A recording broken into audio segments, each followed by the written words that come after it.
क्या आप भी अपवर्क और फाइवर जैसी वेबसाइट्स पर प्रोफाइल बनाकर बैठे हो लेकिन आपको कोई क्लाइंट नहीं मिल रहा है? मगर कोई क्लाइंट मिल क्यों नहीं रहा है?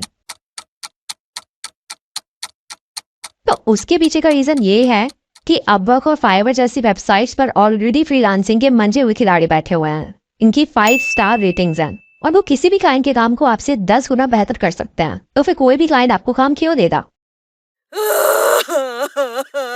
अगर आपको तब भी फ्रीलांसिंग करनी ही है तो बेस्ट होता है कि ऐसे प्लेटफॉर्म को ज्वाइन करो जो कि अभी नया हो और जिस पर लोग भी कम हो ताकि आपको आसानी से काम मिल सके। तो मैं आपको ऐसी 3 वेबसाइट्स के बारे में बताती हूँ जो 100% जेन्युइन है, नई है, वहाँ लोग भी कम है और अगर आप वहाँ काम करना स्टार्ट करोगे तो आपको इजीली क्लाइंट्स मिल जाएंगे।